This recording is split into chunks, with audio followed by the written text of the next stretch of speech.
હું ભારત માતાની સેવા અને સન્માન માટે આ સંકલ્પ લઉં છું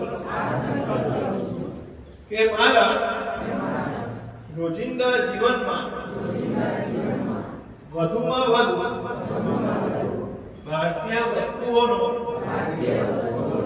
ઉપયોગ કરીશ અને આયાતી વસ્તુઓને બદલે વૈકલ્પિક એવી સ્વદેશી વસ્તુઓને અપનાવીશ. ઘર, કાર્યસ્થળ અને સમાજમાં ભારતીય વસ્તુઓને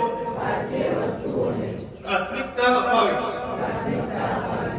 ગામ, ખેડૂત તથા કારીગરોનું સમર્થન કરી સ્થાનિક ઉદ્યોગોને પ્રોત્સાહન આપીશ.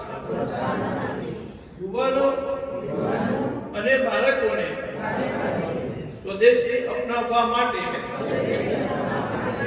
પ્રેરણા આપીને નવી પેઢી સુધી તેનું મહત્વ પહોંચાડવા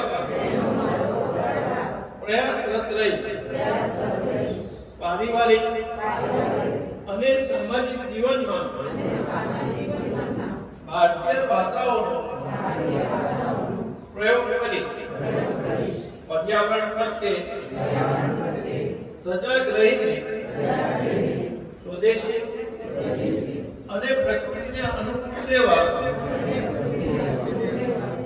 ઉત્પાદનોનો ઉપયોગ કરી અને દેશના પર્યટન સ્થળોને પ્રાથમિકતા આપીશ.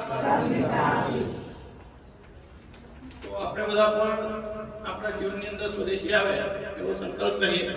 આપણી હોસ્પિટલમાં બધાને સંપર્ક માટે જેમ વોટ્સએપના ગ્રુપ છે એમ આપણી એક સ્વદેશી એપ અર્ટ્રાઇટ એવી કરીને એક સ્વદેશી એપ છે વોટ્સએપ જેવી. તો એનું પણ ગ્રુપ બન્યું છે. એની અંદર જોડાવા માટે પણ QR કોડ છે, તો આપણે એ પણ ડાઉનલોડ કરીને એના માધ્યમથી એની અંદર પણ જોડાઈ શકીએ છીએ. આપણે બહાર જે ઉકાળો પીતા હતા એ પેપર કપમાં પીતા હતા. પેપર કપ પ્લાસ્ટિકના પેપર કપની અંદર પણ થોડું કેન્સરસ હોય છે અને પર્યાવરણને નુકસાન કરતા હોય છે. તો એ પણ આપણે બંધ કરીને સ્ટીલની પવાલીઓ કરી દીધી છે.